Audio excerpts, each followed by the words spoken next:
Au moment où la question de arrêter les devises reste toujours d'actualité, continue à créer d'autres problèmes au niveau national, Parsem a voulu donner un conseil au gouvernement. Elle se réjouit de constater que le gouvernement a mis sur pied une politique nationale de coopération. Mais cette politique doit être assortie d'un plan opérationnel de mobilisation des ressources. Parce qu'il y a type de ressources qui peuvent entrer dans un pays. Il y a les débuts au développement, il y a les emprunts, il y a les investissements directs étrangers. Et le gouvernement doit analyser la situation actuelle du pays. Est-ce qu'à l'état des lieux actuel, le Burundi n'a pas besoin, par exemple, d'aide? Je crois que le Burundi a encore besoin des assistances sous forme de dons.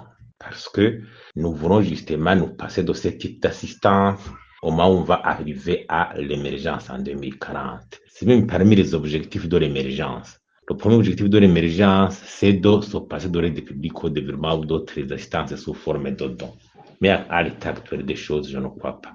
Il y a l'exemple. Pourquoi le Burundi est toujours éligible sur les guichets des dons et non pas des financements sous forme de prêts comme à la Banque mondiale? Les investissements directs étrangers, ils exigent un environnement des affaires très favorable. Parce qu'un investisseur étranger ne viendra pas faire tout à votre place. Il y a des préalables que le gouvernement doit mettre sur le pied comme des certains types d'infrastructures. Cela demande des moyens colossaux. Et à chaque type de financement, il y a une stratégie à déployer. On peut se poser la question. Pourquoi des fois, même si la Banque mondiale nous assiste, et il y a toujours un taux d'absorption toujours faible, alors que même dans ces dons, à travers ces dons, nous recevons peu par rapport à d'autres pays. Quant aux exportations, j'imagine que les exportations, si on tient compte de l'état de la balance commerciale aujourd'hui, qui est déficitaire à 10%, donc le taux de couverture des importations par les exportations, qui est toujours autour de moins de 20%. Je crois que ce n'est pas dans 6 mois ou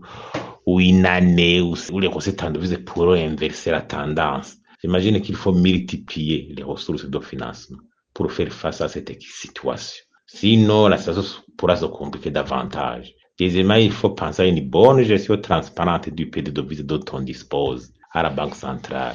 La Banque centrale devrait émettre une série de réglementations et au niveau de la gestion des devises, surtout les devises de l'État commun doivent être gérées de façon à ce que ça aide surtout les devises dans les comptes de la Banque centrale.